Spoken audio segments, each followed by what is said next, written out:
Assalamualaikum warahmatullahi wabarakatuh. Waalaikumsalam warahmatullahi wabarakatuh. Alhamdulillah rabbil alamin. Wassalatu wassalamu ala alihi wa sahbihi ajmain. Yang terhormat Bapak dan Ibu guru hebat, pada hari ini kita tampilkan rekan kita yang akan memanfaatkan terkait tugas beliau, yaitu aksi nyata mengenai budaya positif yang bisa diterapkan di sekolah kita. Untuk memanfaatkan waktu, kepada Ibu dipersilakan. Terima kasih kepada Ibu Moderator yang sudah mempersilahkan saya untuk menyampaikan terkait aksi nyata saya di modul 1.4 yaitu budaya positif.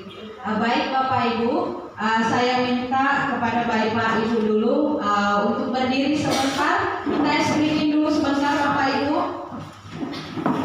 Jadi screeningnya ini maksudnya tidak meninggalkan tempatnya ya, cuma di tempatnya, maksudnya di situ saja, cuma tangannya digerak-gerakkan, oke? Oke. Jadi tangannya ke depan. Kita mulai Bapak Ibu. Jadi saya menyanyi 3 atau mungkin Bapak dan Ibu bisa juga menyanyi sambil memperhatikannya. Oke, tangannya ke depan, digerak-gerakkan, tangannya ke atas, digerak-gerakkan, tangannya ke samping, digerak-gerakkan, tangannya disilang, jempol digoyang, ting-ting. Satu kali lagi Bapak Ibu, tangannya ke depan, digerak-gerakkan, tangannya ke atas, digerak-gerakkan, tangannya ke samping, digerak-gerakkan, tangannya disilang, jempol digoyang. Terima kasih Bapak Ibu, bisa duduk kembali. Terima kasih sekali lagi kepada Bapak Ibu hebat. Tadi itu breaking ya. Sekarang kita langsung saja masuk pada materi yang akan saya sampaikan terkait dari aksi nyata saya mengenai modul 1.4 yaitu budaya positif. Perkenalkan, di sini selama saya mengikuti pelatihan calon guru penggerak, yang selalu membersamai saya adalah beliau. Dia adalah fasilitator saya yang selalu memberikan pemahamannya, selalu membersamai saya dan memberikan pengetahuan-pengetahuannya terkait materi yang ada di LMS. Beliau ini sangat luar biasa memberikan materi kepada kami dari CGP ini. Kemudian yang kedua ada Bapak Pandi Musamil. Beliau adalah pengajar praktis saya. Mungkin Bapak dan Ibu sudah mengenal beliau karena sering datang ke sini ya Bapak Ibu. Beliau juga ini yang selalu membersamai saya dan memberikan atau mendampingi saya selama mengikuti pendidikan daripada guru penggerak ini. Oke.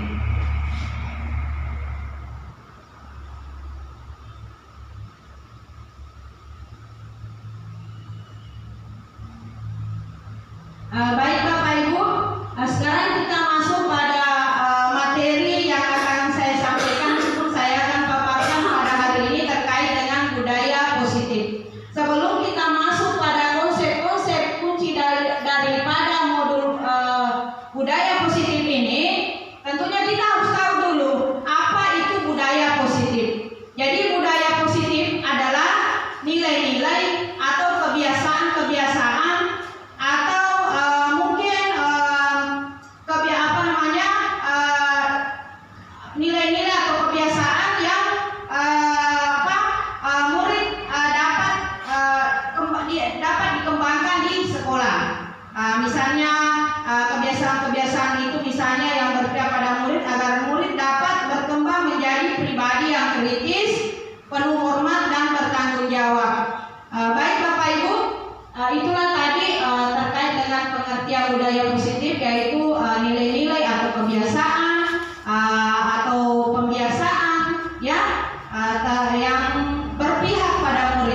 Kemudian kita masuk pada konsep kunci dalam modul budaya positif. Jadi konsep kunci ini ada 7 yang sangat relevan yang bisa kita gunakan di lingkungan sekolah kita. Yang pertama itu perubahan paradigma belajar. Kemudian disiplin positif. Kemudian ada motivasi perilaku manusia. Kemudian kebutuhan dasar manusia. Posisi kontrol restitusi. Keyakinan kelas dan segitiga restitusi. Jadi konsep-konsep kunci dalam modul budaya positif ini tentunya sangat relevan yang bisa kita gunakan di lingkungan sekolah kita. Oke, Bapak Ibu, kita lanjut.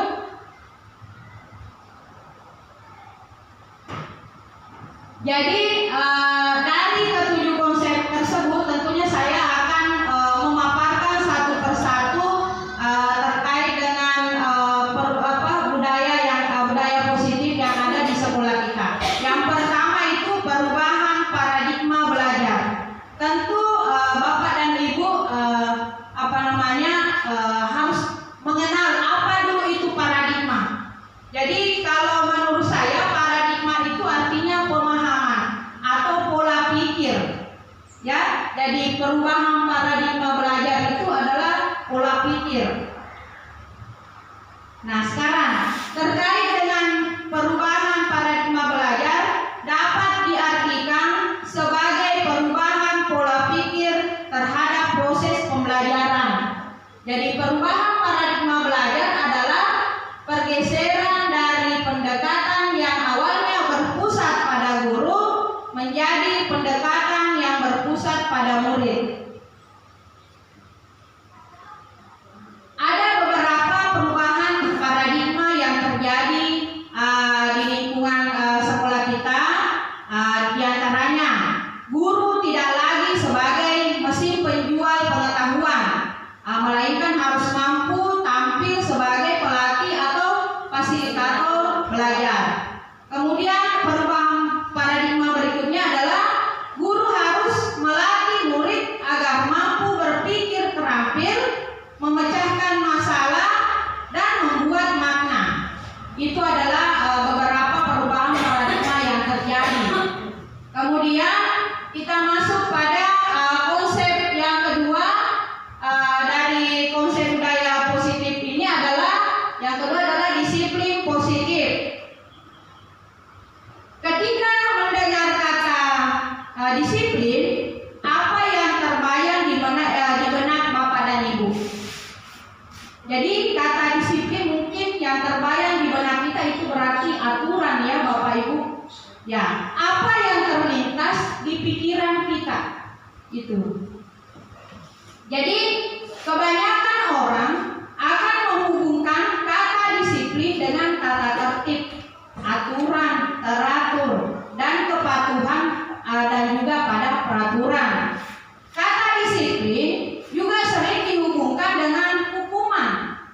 Padahal itu sungguh berbeda karena belajar tentang disiplin positif tidak harus dengan memberi hukuman.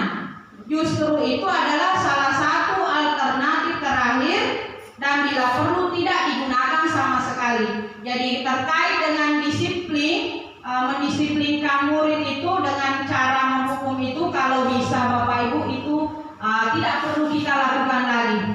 Ya.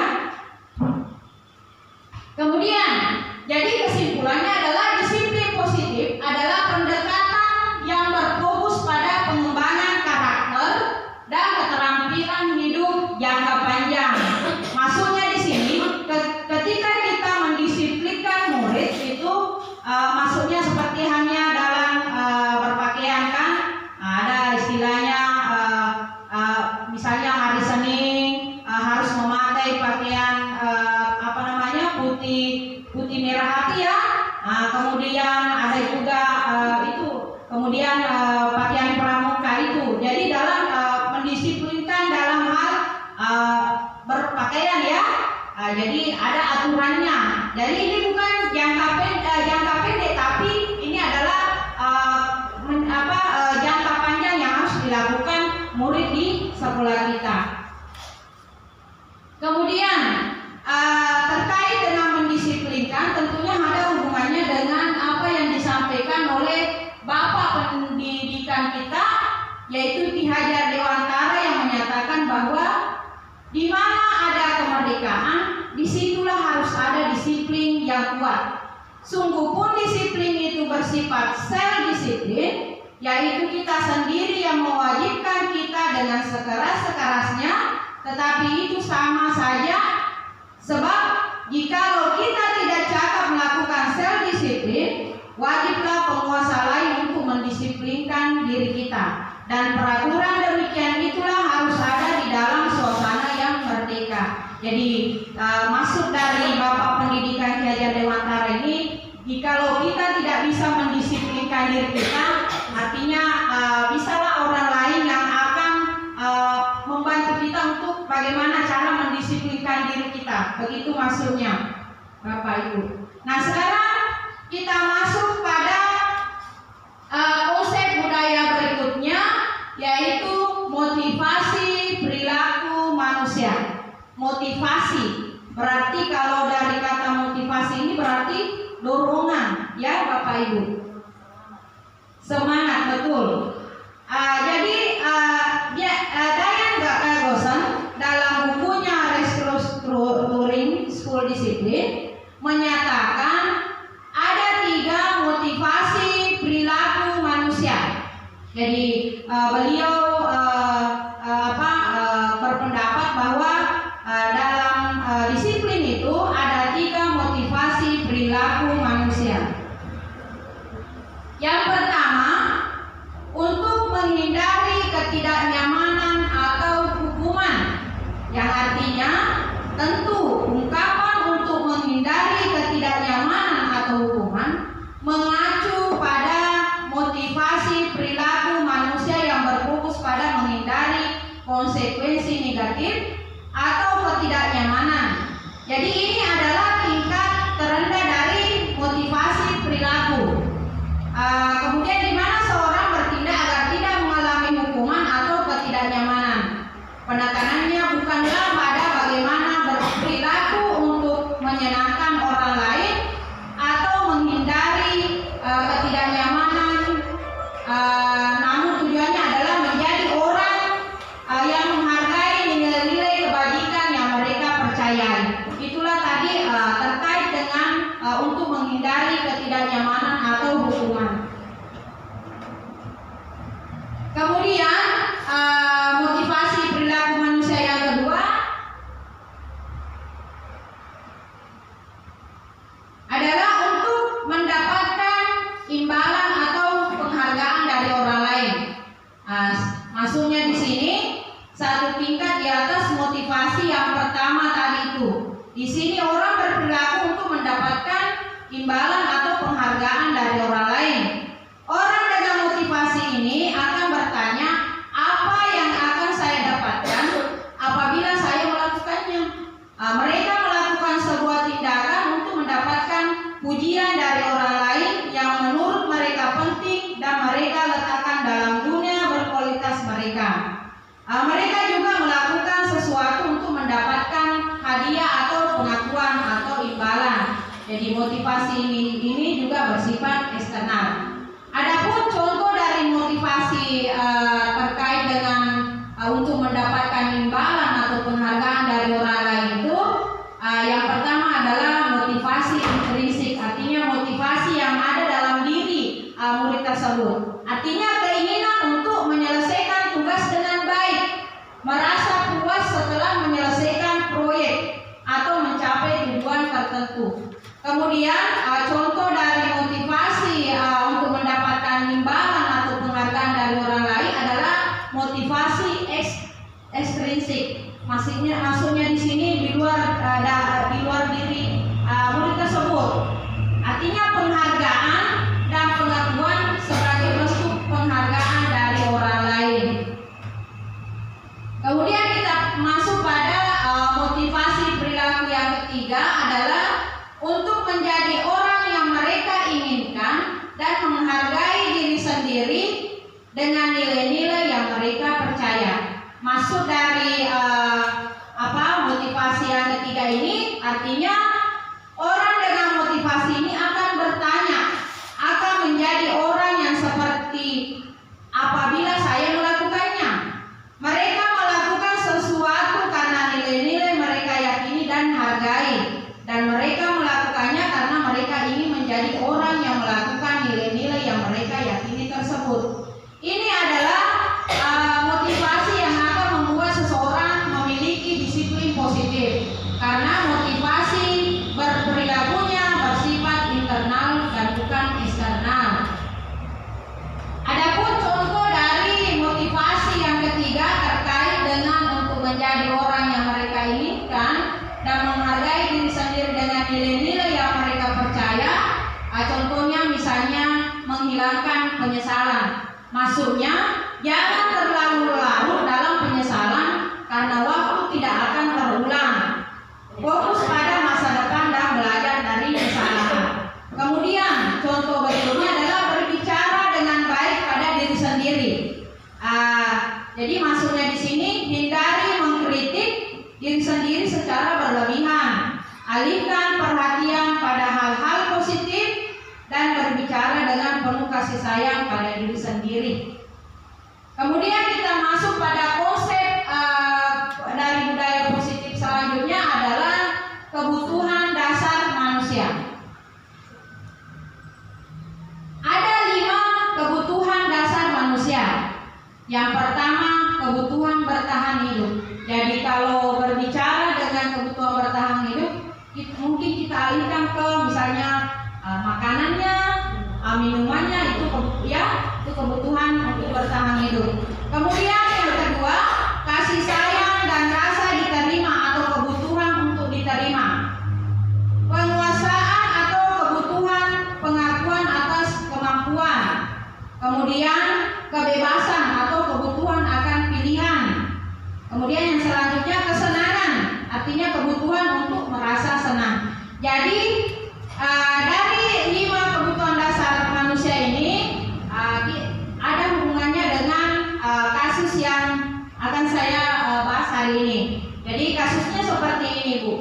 Ibu Ambar, guru wali kelas 2A di SD Pelita Hati, sedang bingung menghadapi ulah salah satu murid di kelasnya, namanya Doni. Beberapa anak di kelas 2A telah datang padanya dan mengeluhkan Doni yang seringkali meminta bekal makan siang mereka dengan paksa. Jika Anda menghadapi situasi seperti Ibu Ambar, apa yang akan Anda lakukan? Menurut Anda, kira-kira apa alasan Doni melakukan hal itu? Jadi terkait dengan 5 kebutuhan dasar manusia ini tentunya sangat erat dengan kasus yang sudah saya sampaikan tadi. Nah, kita lihat di kebutuhan bertahan hidup. Jadi kebutuhan bertahan hidup itu adalah kebutuhan yang bersifat fisiologis untuk bertahan hidup, misalnya kesehatan, rumah dan makanan. Kebutuhan biologis sebagai bagian dari proses reproduksi, termasuk kebutuhan untuk tetap bertahan hidup. Jadi komponen dari fisiologis pada kebutuhan ini meliputi kebutuhan akan perasaan aman. Jadi mungkin Bapak dan Ibu bertanya, yang mana kaitannya tadi dengan kasus yang disampaikan tadi terhadap kasus Ibu Ambar itu? Tentunya sangat erat kaitannya dengan 5 kebutuhan dasar manusia, yaitu dalam kasusnya Doni. Dalam kasus Doni tersebut, apabila jawaban Doni ketika ditanya oleh Ibu Ambar adalah karena ia lapar. Jadi tadi kan ada pertanyaannya, mengapa Doni mengambil makanan temannya? Karena dia lapar. Berarti dia masuk dalam kategori kebutuhan bertahan hidup, begitu maksudnya. Dan orang tuanya tidak membawakannya bekal makan siang. Maka kebutuhan dasar yang sedang berusaha dipenuhi oleh Doni adalah kebutuhan untuk bertahan hidup. Jadi dia mengambil makanannya temannya karena dia merasa lapar. Jadi mungkin kasus ini juga sering terjadi di kelas kita ya Bapak Ibu. Seperti halnya saya terkadang di kelas 1 itu ada yang sering ambil makanannya temannya. Jadi ketika saya tanya kenapa makanan temannya diambil, katanya dia lapar. Memang ada. Kemudian kasus berikutnya adalah kebutuhan dasar manusia yang kedua adalah kasih sayang dan rasa diterima. Artinya kebutuhan untuk diterima. Maksudnya di sini kebutuhan untuk disayangi dan diterima meliputi kebutuhan akan hubungan dan koneksi sosial, kebutuhan untuk memberi dan menerima kasih sayang, dan kebutuhan untuk merasa menjadi bagian dari suatu kelompok. Jadi kalau kita kaitkan dengan kasus dari Ibu Ambar itu, dalam kasus ini apabila Doni menjawab bahwa alasannya mengambil bekal temannya karena dia merasa senang, temannya jadi memperhatikan dia. Ketika temannya melaporkan tindakan itu pada gurunya dan gurunya memberitahu orang tuanya sehingga orang tuanya jadi memperhatikan dia, maka kebutuhan dasar yang sedang dipenuhi Doni adalah kebutuhan akan kasih sayang dan rasa diterima. Dan kasus ini juga sering terjadi di kelas kita. Terkadang murid kita itu mengambil barang-barang temannya, bukan hanya makanan saja. Terkadang dia mengambil prinsipnya temannya, karena itu katanya mau diperhatikan, begitu maksudnya. Kemudian kebutuhan dasar selanjutnya adalah penguasaan atau kebutuhan pengakuan atau kemampuan.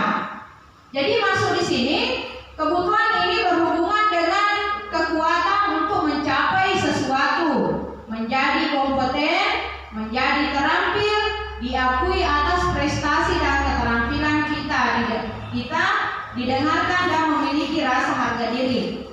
Anak-anak yang memiliki kebutuhan dasar akan penguasaan yang tinggi biasanya selalu ingin menjadi pemimpin. Mereka juga suka mengamati sebelum mencoba hal baru dan merasa kecewa bila melakukan kesalahan. Jadi mereka juga biasanya rapi dan sistematik dan selalu ingin mencapai yang terbaik. Kalau kita hubungkan dengan kasus Ibu Ambar tadi, dalam kasus itu apabila jawaban Doni adalah dia merasa hebat karena temannya jadi takut dengan dia dan menuruti keinginannya, maka sebetulnya Doni sedang berusaha memenuhi kebutuhan dasarnya akan kekuasaan. Jadi ini juga sering dilakukan murid kita. Jadi terkadang dia mengambil barang-barang temannya karena itu dia merasa hebat, begitu maksudnya. Dia merasa, oh saya mempunyai kekuasaan. Misalnya ada di kelas kita kasih misalnya di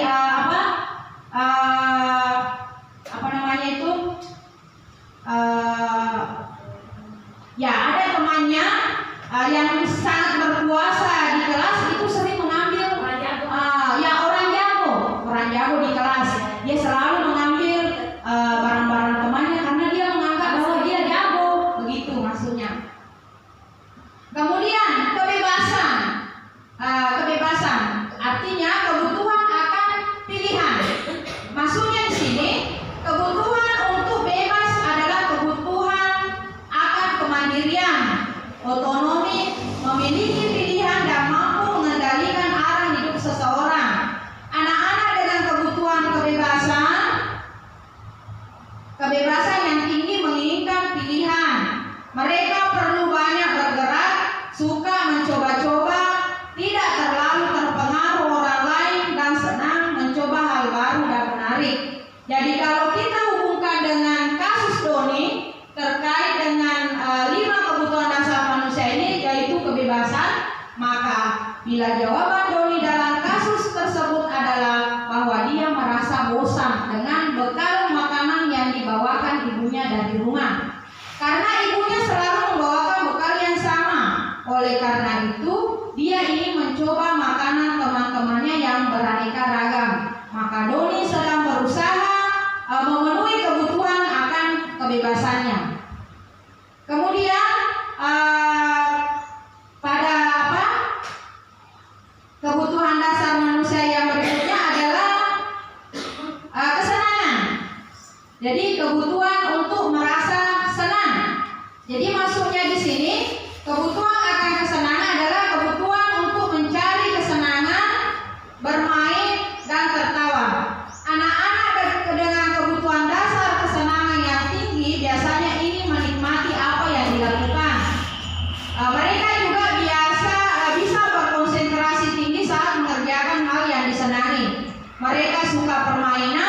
dan suka mengoleksi barang, suka bergurau, suka melucu dan juga menggemaskan.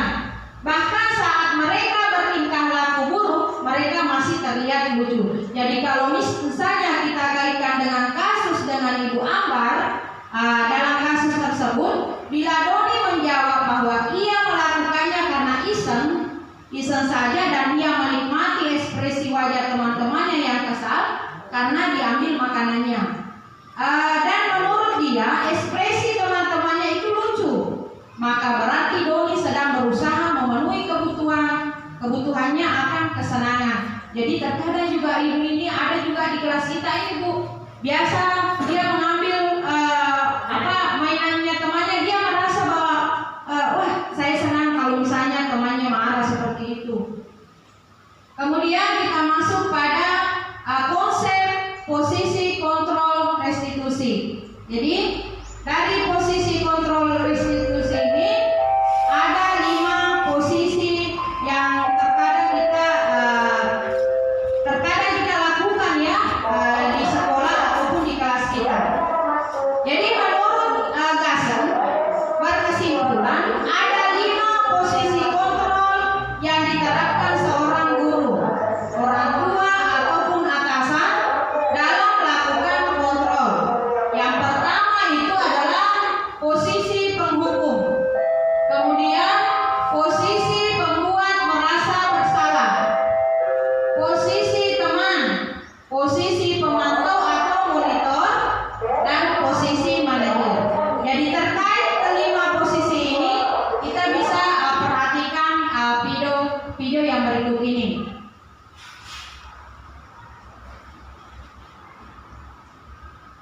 Nah, coba kita lihat video terkait dengan posisi penghukum.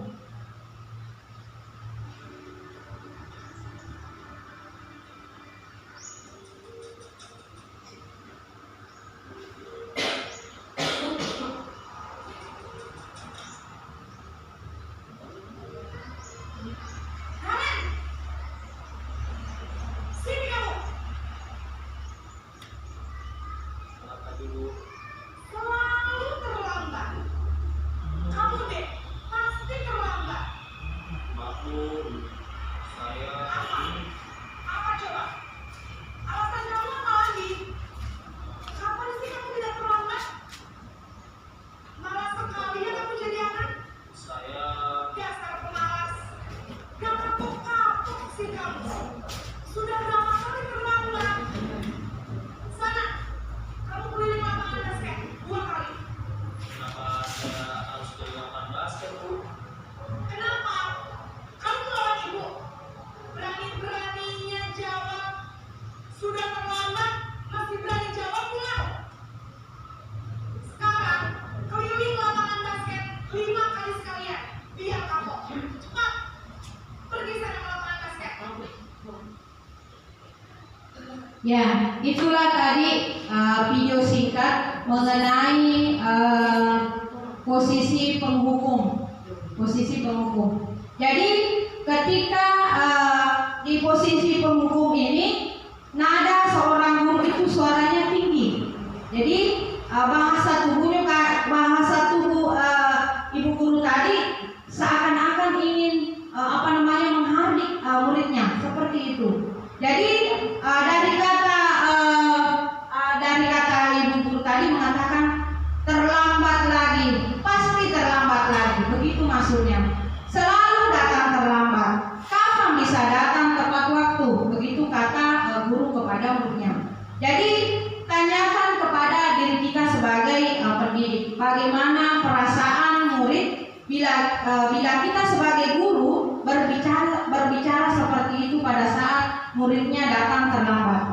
Jadi seorang penghukum bisa menggunakan hukuman fisik atau verbal. Jadi yang namanya penghukum itu, Bapak Ibu, bukan hanya sebagai menggunakan fisik, artinya kita memukul anak, tapi kata-kata pun itu termasuk penghukum. Jadi ucapan. Jadi dampak dari posisi penghukum tadi artinya kemungkinan murid marah dan mendendam. Jadi kalau kita misalnya melakukan hal yang seperti di video tadi, membentak murid kayak menghardik murid itu, apalagi kita kayak seperti bos itu menanyakan kepada muridnya itu, mungkin murid kita akan merasa marah dan mendendam. Jadi dia akan merasa bahwa guru saya ini tidak baik begitu. Jadi dia akan merasa selalu bahwa ini guru saya selalu marah-marah begitu maksudnya. Kemudian kita masuk pada video berikutnya, yaitu terkait dengan posisi pembuat merasa bersalah. Coba kita amati video berikut Bapak Ibu.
Oke, demikianlah tadi video yang ada hubungannya dengan posisi pembuat merasa bersalah.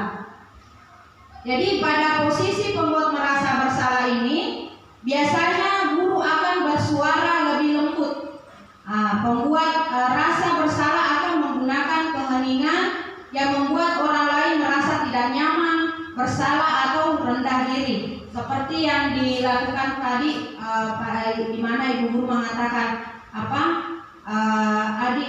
aduh kamu ini sudah berjanji untuk ibu tidak akan terlambat lagi, begitu maksudnya. Kemudian bagaimana dampak dari posisi pembuat merasa bersalah ini? Tentunya murid akan merasa bersalah telah mengecewakan ibu guru atau bapak gurunya. Murid akan merasa menjadi orang yang gagal dan tidak sanggup membahagiakan orang lain. Nah, sekarang kita masuk pada posisi teman.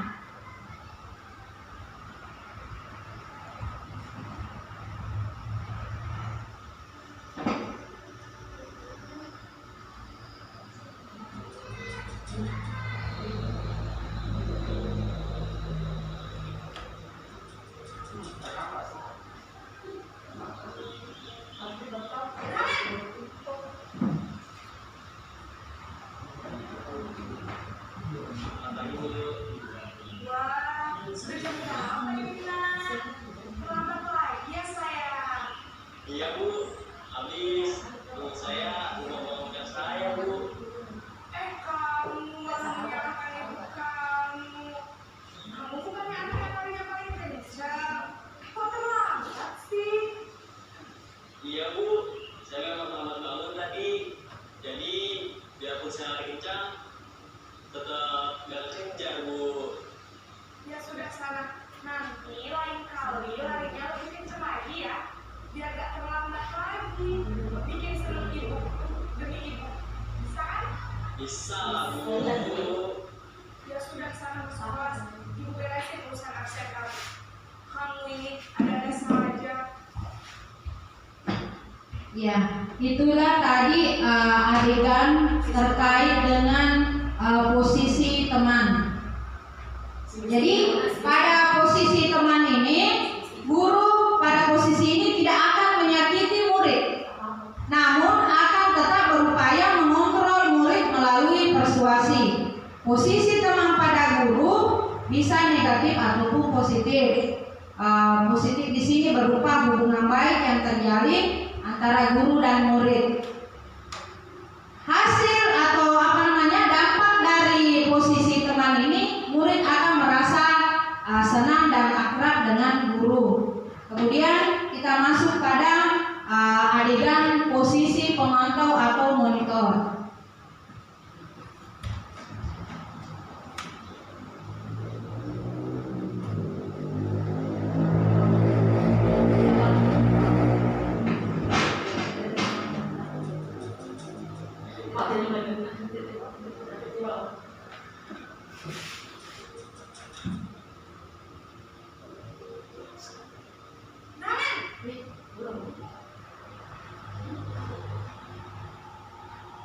Pagi Bu. Naren, apa peraturan sekolah kita tentang jam berapa kita harus masuk sekolah? Kita harus sekolah jam 7 Bu. Iya betul, sekarang sudah jam 7.20. Naren sudah tahu konsekuensinya jika terlambat hadir. Paham Bu, saya harus tinggal kelas pas jam istirahat selama 20 menit. Iya benar, konsekuensinya demikian. Jadi nanti jam 9.30 pas istirahat, kamu harus tinggal di kelas, kerjakan tugas tambahan untuk ketinggalan kamu, ya? Baik Bu. Oke Bapak Ibu, demikianlah tadi adegan dari posisi pemantau monitor. Jadi terkait dengan posisi pemantau monitor ini, di mana guru itu memantau atau mengawasi muridnya. Pada saat kita mengawasi, kita bertanggung jawab atas perilaku orang-orang yang kita awasi, seperti tadi di adegan tersebut. Guru begitu memantau muridnya, kemudian bagaimana perasaan murid diperlakukan seperti itu. Jadi murid akan memahami konsekuensi yang harus dijalankan karena telah melanggar salah satu peraturan sekolah. Begitu maksudnya. Sekarang kita masuk pada posisi yang kelima, adalah posisi manajer. Coba kita amati dari adegan murid antara guru dengan murid ini.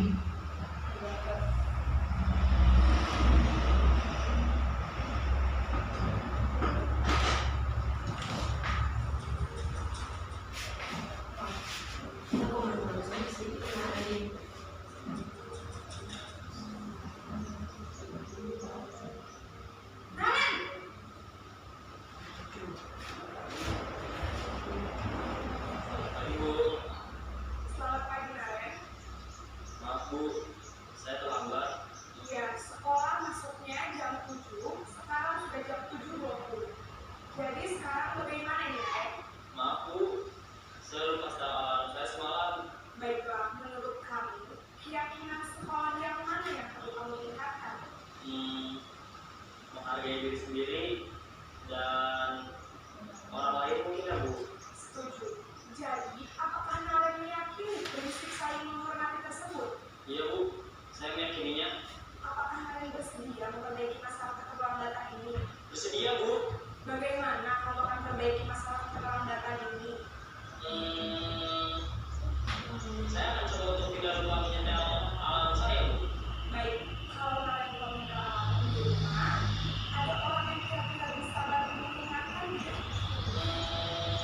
Ada Bu, kakak saya, Kak Emma. Ada lagi selain KM? Selain Kak Emma, ada ibu saya.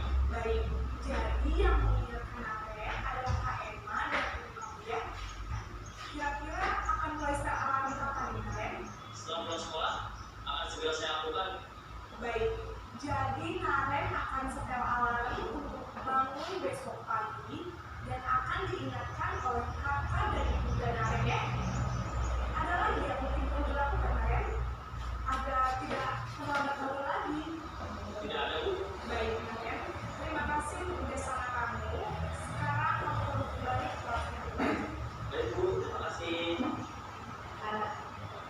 Ya, demikianlah tadi adegan dari posisi sebagai manajer. Jadi pada posisi manajer ini di mana guru nada suara guru itu tulus, tidak seperti tadi yang pertama itu kayak suara keras, ya begitu. Kemudian bahasa tubuh ibu guru itu tidak kaku lagi mendekat ke murid. Kemudian pada posisi manajer ini, jadi suara guru itu harus selalu tulus, tidak perlu marah-marah, tidak perlu meninggikan suara. Jadi tadi ada dari kelima posisi daripada posisi kontrol ini, mungkin ada salah satu yang sering kita lakukan di sekolah Bapak Ibu. Oke, nah sekarang kita lanjut pada konsep berikutnya, yaitu keyakinan kelas. Jadi konsep ini adalah termasuk budaya positif yang juga sering kita lakukan dan akan selalu kita lakukan di sekolah. Jadi keyakinan kelas adalah kesepakatan bersama antara guru dan murid mengenai kelas impian, aturan, dan konsekuensi yang harus diikuti. Jadi untuk pembentukan keyakinan sekolah atau kelas ada beberapa di sini. Yang pertama, keyakinan kelas bersifat lebih abstrak daripada peraturan yang lebih rinci dan konkret. Kemudian yang kedua, keyakinan kelas berupa pernyataan-pernyataan universal. Kemudian yang ketiga, pernyataan keyakinan kelas senantiasa dibuat dalam bentuk positif. Yang keempat, keyakinan kelas hendaknya tidak terlalu banyak sehingga mudah diingat dan dipahami oleh semua warga kelas. Kemudian keyakinan kelas sebaiknya sesuatu yang dapat diterapkan di lingkungan kelas. Kemudian semua warga kelas hendaknya ikut berkontribusi dalam pembuatan keyakinan kelas lewat kegiatan curah pendapat. Kemudian bersedia meninjau atau kembali keyakinan kelas dari waktu ke waktu. Jadi maksudnya di sini pembentukan kelas, Bu. Misalnya ketika kita akan membuat keyakinan kelas, yang pertama kita lakukan adalah menyuruh murid untuk menulis apa-apa yang tidak boleh dulu dilakukan di kelas. Misalnya tidak boleh makan. Jadi ketika mereka menulis itu tidak boleh minum, misalnya tidak boleh ribut, itu kita kumpulkan. Misalnya kita membuat di sini peraturan keyakinan kelas, kita kumpulkan dari hasil yang disepakati murid. Nah setelah itu kita saring yang mana yang bisa kita terapkan di kelas. Misalnya tidak boleh makan, karena yang namanya murid itu ketika kita suruh banyak yang sama, ya banyak yang menyontek. Jadi kita saring jawaban murid kita, misalnya tidak boleh makan, tidak boleh ribut ketika belajar, seperti itu. Nah pernyataan-pernyataan tersebut harus dalam bentuk positif. Jadi maksudnya di situ hal-hal yang baik yang bisa kita terapkan di kelas. Setelah itu kita buat lagi yang tadinya yang tidak kata-katanya yang mengatakan tidak boleh, kemudian kita ubah menjadi boleh. Misalnya minta izin mengangkat tangan ketika mau keluar, seperti itu. Mengangkat tangan ketika ingin bertanya, seperti itu. Ketika kita membuat keyakinan kelas. Kemudian setiap saat keyakinan kelas itu harus selalu kita pantau. Jadi siapa tahu dalam membuat keyakinan kelas kita ini seperti keyakinan kelas yang saya buat ini, ada yang tidak sesuai dengan apa yang diinginkan murid, itu bisa kita ganti, bisa kita ubah, seperti itu Bapak Ibu. Kemudian kita masuk pada konsep berikutnya adalah segitiga restitusi. Segitiga restitusi adalah pendekatan dalam disiplin positif yang membantu murid atau anak memperbaiki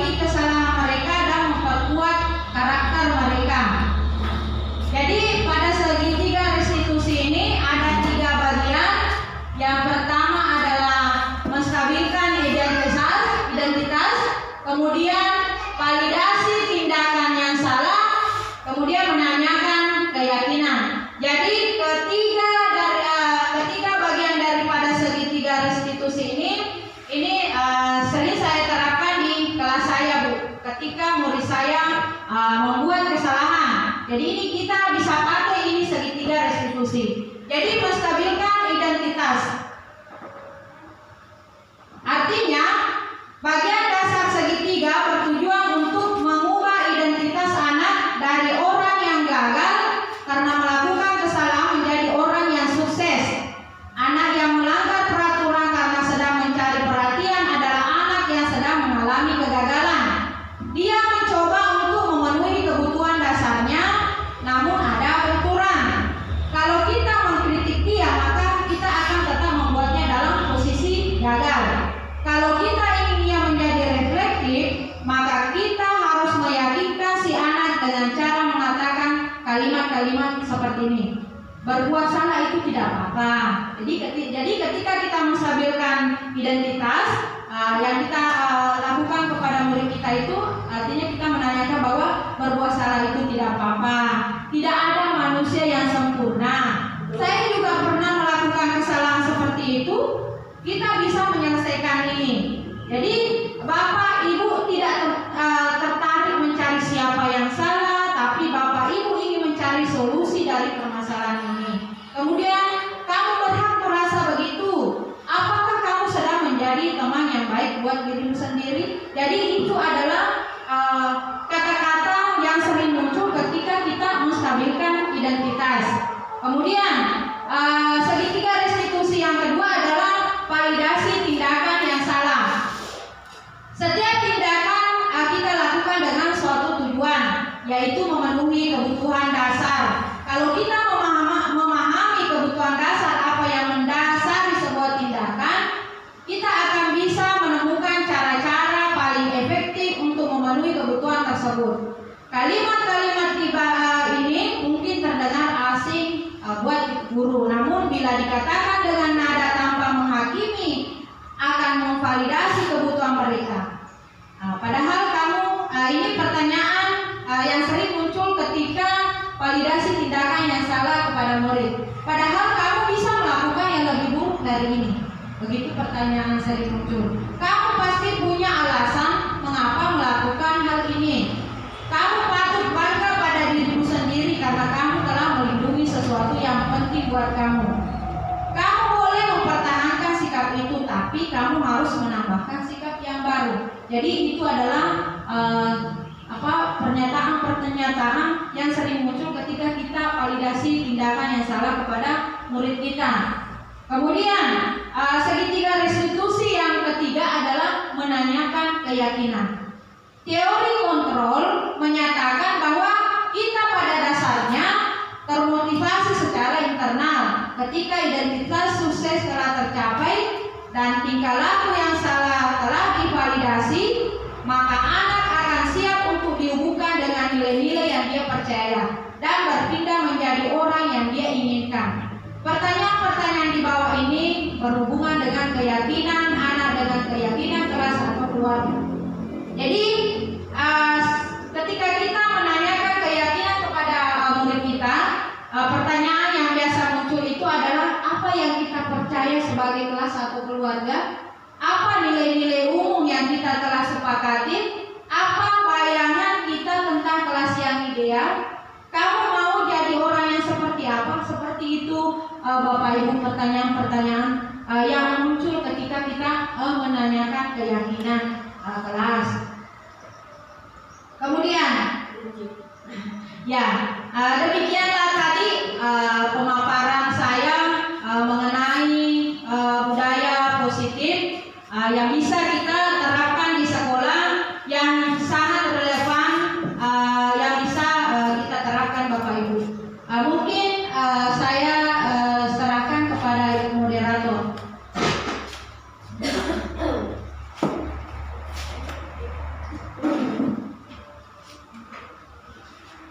Demikianlah pemaparan dari Ibu Megawati terkait dengan budaya-budaya positif yang bisa kita terapkan di sekolah kita.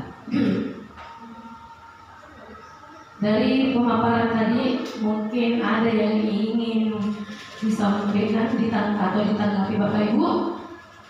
Silakan. Ada? Ya, silakan.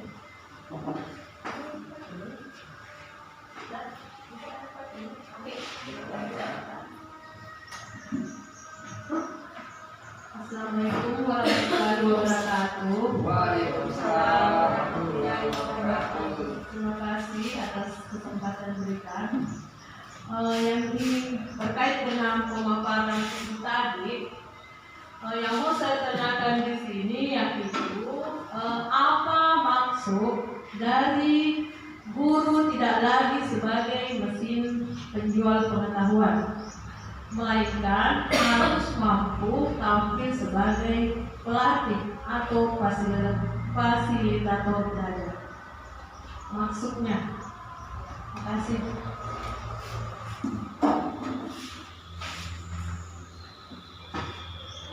Langsung dijawab. Oke, terima kasih atas pertanyaan yang diberikan oleh rekan saya Ibu Mami.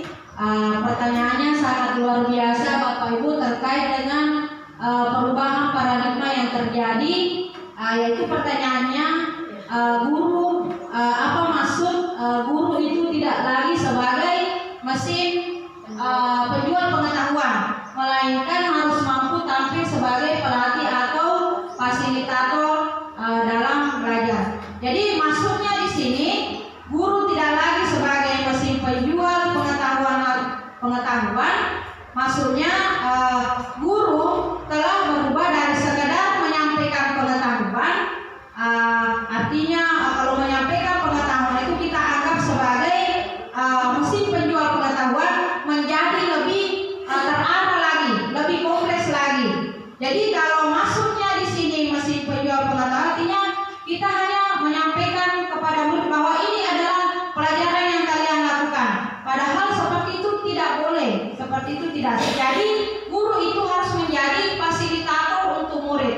Jadi pembelajaran yang dilakukan guru itu tidak boleh lagi berpihak pada guru, tetapi harus pembelajaran berpihak pada murid.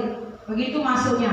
Kemudian guru harus menjadi fasilitator. Jadi maksudnya di sini sebagai fasilitator, kita tinggal menyediakan apa yang diinginkan murid kita dalam proses pembelajaran. Terima kasih Bapak Ibu. Ada lagi Bapak Ibu? Ya.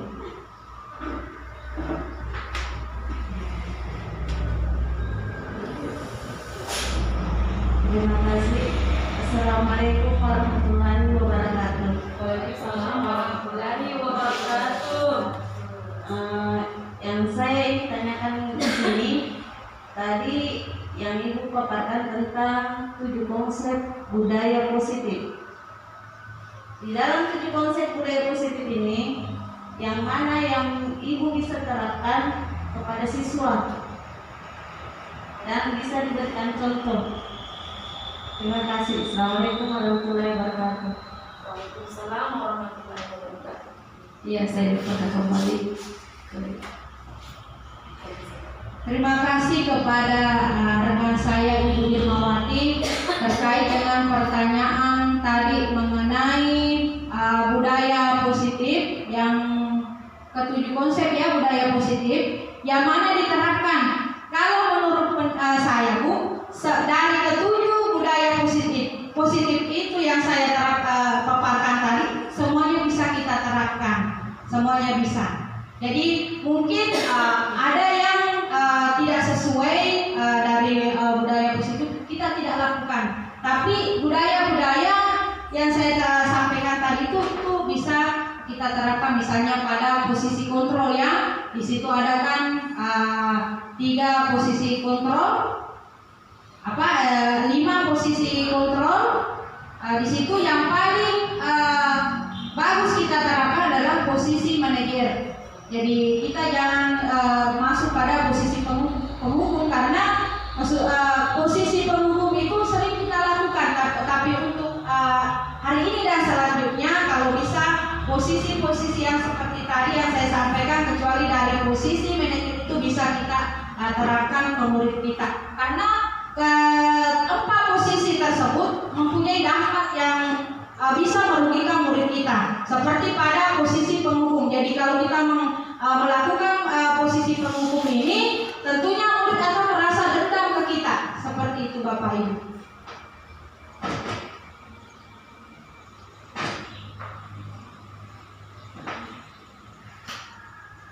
Jadi tidak ada lagi Bapak Ibu.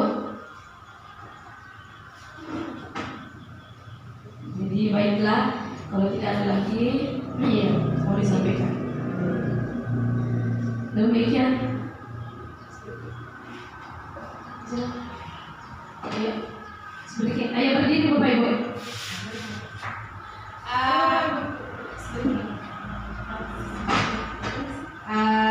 Terima kasih kepada Bapak Ibu yang sudah meluangkan waktunya untuk hadir di tempat ini terkait dengan aksi nyata yang sudah saya paparkan tadi. Mungkin kita sebelum meninggalkan kelas ini, coba kita berdiri kembali Bapak Ibu, kita explikin kembali. Yang seperti tadi kita ulangi Bapak Ibu ya, explikinnya supaya kita tidak tegang setelah mengikuti terkait dengan pemaparan yang saya sampaikan tadi. Mungkin ada dari Bapak Ibu yang bisa memperhatikan di sini. Ya, coba Ibu. Yang seperti tadi Bapak Ibu ya. Ya, itu coba perhatikan. Tangannya ke depan, digerak-gerakkan. Tangannya ke atas, digerak-gerakkan. Tangannya ke samping, digerak-gerakkan. Tangannya disilang, jempol digoyang. Satu kali diulang. Tangannya ke depan, digerak-gerakkan. Tangannya ke atas, digerak-gerakkan. Tangannya ke samping, digerak-gerakkan. Tangannya disilang, jempol digoyang. Oke, terima kasih kepada Ibu Yani yang sudah menjadi pemandu dari explain tadi. Terima kasih Bapak Ibu, saya ucapkan boleh meninggalkan.